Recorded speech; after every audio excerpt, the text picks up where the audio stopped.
The New York Knicks are finally closing in on something fans have been craving since opening night: a fully healthy roster. For a team that spent the past few years building itself into a legitimate contender, the prospect of seeing every key player take the court together for the first time this season feels like a long overdue turning point. Leave your like and subscribe to the channel so you don't miss any updates. Injuries have been one of the defining themes of the early campaign under head coach Mike Brown, who took over this season with a vision of balancing intensity and sustainability. For years, the Knicks had been known for their grinded-out style under former coach Tom Thibodeau, but that came at a cost: heavy workloads, long playoff runs, and lingering physical tolls on the team's core players. Brown's challenge has been to reshape that identity while managing the reality of a roster that entered the year with plenty of miles on it. The result so far has been a somewhat uneven start. The Knicks sit at 2-2, showing flashes of dominance but lacking consistency as injuries have kept the rotation in constant flux. Still, things are trending in the right direction. Josh Hart, who missed the season opener, has already returned, bringing back his signature hustle and defensive tenacity. Hart's energy, diving for loose balls, making extra passes, and sparking fast breaks, has been exactly what the team needed to stabilize early in the schedule. Karl-Anthony Towns has been battling through pain of his own. The all-star big man, who nearly missed the season opener with a strained quadriceps, has refused to sit out, pushing through the discomfort to stay on the floor. Towns' ability to stretch defenses with his shooting and facilitate from the high post has been crucial for a Knicks team still finding its offensive rhythm. His presence has helped offset some of the inconsistency while giving the frontcourt a steadying force amid the injuries. But the biggest missing piece has been Mitchell Robinson, the franchise's longest-tenured player and the heart of its interior defense. Robinson was slated to reclaim his starting center role entering his 8th season in New York, but an ankle injury sidelined him before the regular season tipped off. Given his injury history, the Knicks have taken a cautious approach, opting for patience rather than risk. Now, there's finally reason for optimism. Robinson returned to practice ahead of New York's NBA Cup matchup with the Chicago Bulls, a clear signal that his comeback is near. Head coach Mike Brown confirmed that Robinson will be a game-time decision, meaning his long-awaited return could come as soon as the final stop on the current road trip. For both the locker room and the fanbase, it would be a major boost, and perhaps the first real glimpse of what this team looks like at full strength. Robinson's value to the Knicks can't be overstated. When healthy, he's one of the NBA's elite rim protectors, capable of controlling the paint on both ends. His defensive presence allows perimeter defenders like Jalen Brunson and Donte DiVincenzo to apply more pressure without fear of what's behind them. On offense, his ability to set hard screens, roll to the basket, and finish above the rim adds a vertical dimension that's been sorely missed in his absence. The good news doesn't end there. Miles McBride, who missed New York's recent 121-111 loss to the Milwaukee Bucks due to a personal matter, is also back with the team and practicing again. McBride has earned Mike Brown's trust as one of the first guards off the bench, bringing relentless on-ball defense and composure to the second unit. His return further solidifies the Knicks' backcourt depth, giving the team another defensive weapon and a steady presence in key stretches. If both Robinson and McBride are cleared to play, the Knicks will finally have their full rotation available for the first time this season.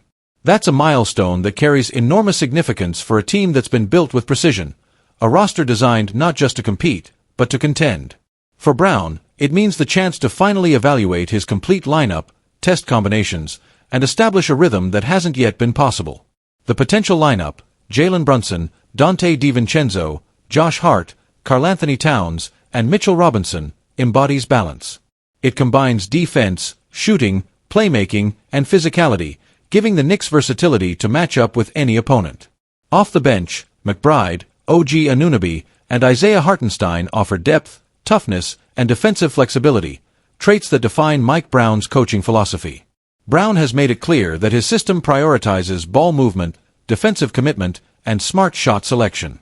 Robinson's return fits perfectly into that vision, giving the Knicks an anchor who can protect the rim, clean up the glass, and finish inside. His presence alone could help transform close losses into wins and restore the confidence that this roster was built to dominate both ends of the floor. For fans, the anticipation is real. Madison Square Garden has seen flashes of brilliance over the past few seasons, but injuries have always interrupted momentum. Now, with the team nearly whole again, there's a growing sense that the real Knicks, the team assembled over the summer with championship aspirations, are about to take shape. The journey toward contention is never easy, but for the first time this season, the Knicks seem to be turning a corner. With Robinson's return imminent and the rest of the roster regaining rhythm, New York is poised to show the league what it looks like when it's finally healthy.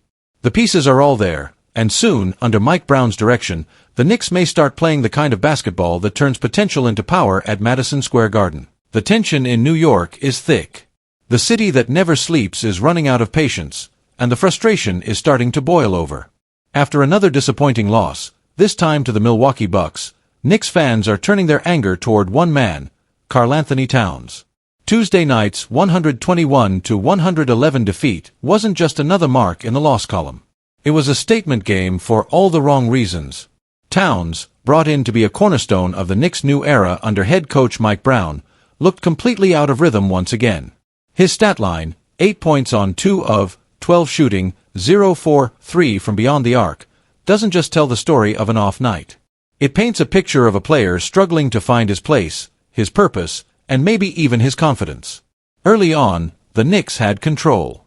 They led by 12 points at halftime, fueled by Jalen Brunson's steady playmaking and some solid defense from the second unit. But as the third quarter began, everything unraveled. Towns went cold, 1-for-9 from the field, 2 turnovers, and 0 energy. Meanwhile, Giannis Antetokounmpo took over, dropping 37 points on a near-perfect 16 of 22 shooting performance. The contrast between the two big men couldn't have been more brutal. One looked like the future Hall of Famer he is, the other looked like a man unsure if he still belonged. This wasn't an isolated incident.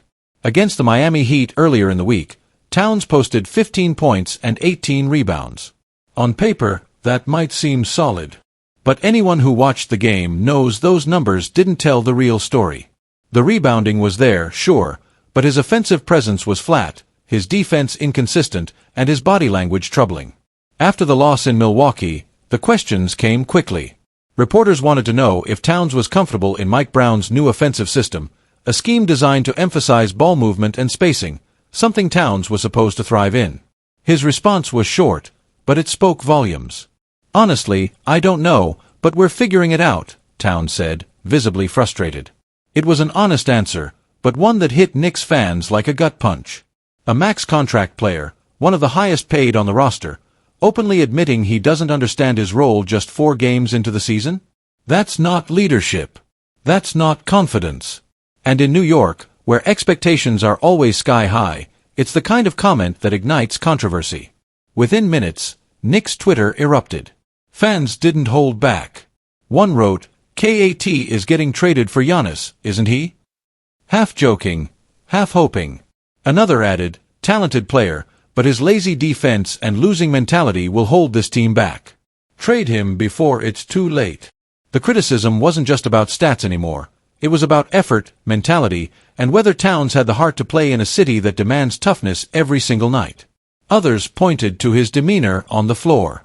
"He knows he's getting traded. You can see it in his face," one user noted, suggesting Towns already feels the pressure of swirling trade rumors.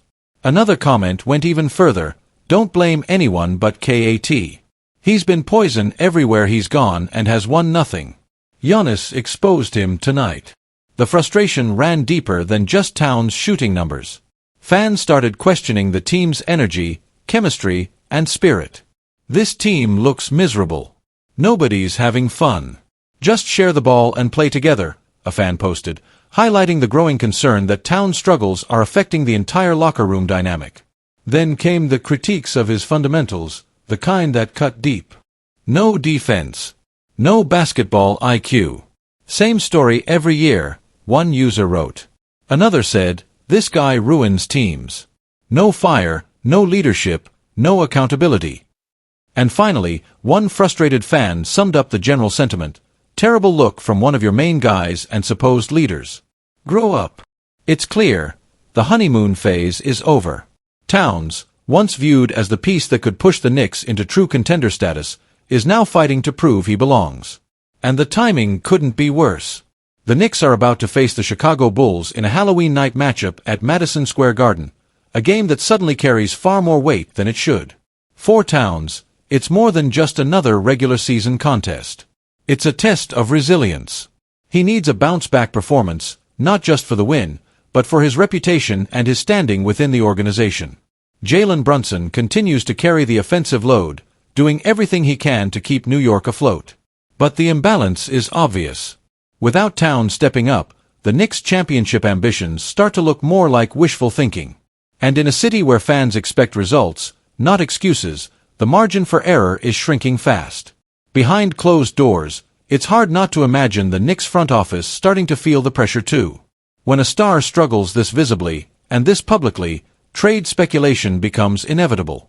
Some fans are already drawing connections, pointing toward potential blockbuster moves involving names like Giannis or other elite big men who could fit better alongside Brunson.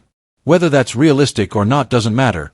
Perception drives the narrative, and right now, that narrative is not in Towns' favor. For Karl-Anthony Towns, this is the defining stretch of his Knicks career. He came to New York to prove he could win, to shed the label of being a talented player who can't lead a team to greatness. But through these first few games, he looks lost, uncertain, and overwhelmed by the expectations that come with wearing Knicks blue and orange. The crowd at Madison Square Garden is famously unforgiving, and Towns is about to find out just how loud it can get when the fans turn on you. If he doesn't figure it out soon, if he doesn't play with fire, urgency, and conviction, the chants won't be cheering his name. They'll be calling for his replacement. Time is running out. The city's watching. The fans are restless. And for Karl-Anthony Towns, the clock is ticking louder than ever. The New York Knicks' new era under head coach Mike Brown is off to a turbulent start, and questions are already swirling about whether the franchise made a major miscalculation. After parting ways with Tom Thibodeau following a run to the Eastern Conference Finals, New York turned the page, hoping Brown's modern offensive philosophy and player-friendly approach would elevate the team from playoff threat to championship contender. But after a 121-111 loss to the Milwaukee Bucks, that optimism is fading fast. At 2-2, the Knicks have shown flashes of brilliance and moments of total collapse, a worrying inconsistency that's beginning to define Brown's early tenure. Against Milwaukee, the Knicks dominated early, leading 71-59 at halftime, but everything unraveled in the second half. The team managed just 40 points after the break, as ball movement stalled and defensive focus disappeared. That second-half implosion wasn't an isolated incident. It's become a pattern. The vision versus the execution. When Brown was hired, he laid out a bold plan: speed up the tempo, move the ball, and take more threes. The idea was to move away from the isolation-heavy offense that often slowed the team under Thibodeau. Statistically, there's been measurable change. The Knicks have climbed from 26th to 20th in pace, and from 28th to 1st in three-point attempt rate. On paper, the offensive evolution is happening. But in practice, it's been a different story. After the Milwaukee loss, Brown didn't hold back. "The ball came to a standstill," he said. "We stopped cutting, stopped moving, and just watched. You can't win like that." Jalen Brunson was sensational with 36 points, but his fourth-quarter injury crushed the team's momentum. Karl-Anthony Towns, meanwhile, struggled to protect the paint, a weakness that has followed him from Minnesota. Opponents are exploiting him in pick-and-rolls, and the Knicks' defense suffers when rotations break down around him. Brown hasn't yet found the right formula to maximize Towns' offensive versatility without exposing his defensive limitations. The Knicks' identity is still a work in progress. The style is different, but the results aren't. What needs to change? For Brown, the adjustments must come quickly. His offensive system depends on trust, tempo, and unselfishness.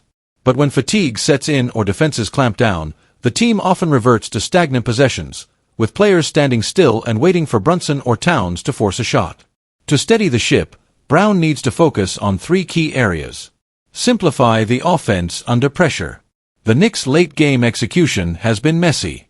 Clear, structured sets are needed to create dependable looks when the clock winds down. Demand more accountability on defense. The entire unit must improve its rotations, but Towns in particular needs to anchor the paint with consistency. His effort and positioning have to be sharper. Refine the rotation. Players like Dante DiVincenzo, Josh Hart, and Miles McBride bring energy off the bench, but Brown's substitution patterns have been inconsistent. Finding a steady rhythm between starters and reserves could help sustain intensity across 4 quarters. There's reason for cautious optimism. In their season-opening win over Cleveland, the Knicks finally snapped their 0-10 record against top-tier teams from last year. Brown's fast-paced approach and deep rotations looked effective. OG Anunoby and Mikal Bridges have both embraced the new system, contributing on both ends of the floor. But the challenge lies in consistency, and in New York, patience doesn't last long. The pressure cooker of New York. Every possession, every timeout, every post-game comment is being dissected. Expectations are sky-high after last season's playoff success, and fans want immediate results. Brown's task isn't just tactical, it's psychological. He must convince this roster, built to grind under Thibodeau, to fully buy into his free-flowing system. That takes time, trust, and results, three things the city rarely offers in abundance. Jalen Brunson remains the clear leader and emotional engine of the team. OG Anunoby and Mikal Bridges continue to set the tone defensively, while Towns brings a new offensive dimension, but only if Brown can properly balance his usage. The pieces fit on paper. On the court, they're still learning how to move as one. If Brown finds the formula, blending speed, spacing, and accountability, the Knicks could still emerge as a true Eastern Conference power. But if the same issues persist, with strong starts followed by defensive lapses and poor second halves, the narrative will only get louder. The Knicks didn't make a coaching change just to tread water. They wanted transformation. And right now, that transformation looks uncertain. For Mike Brown, the clock is already ticking. The next stretch of games could determine whether he's the visionary the Knicks believed in, or the latest experiment to crumble under the lights of Madison Square Garden.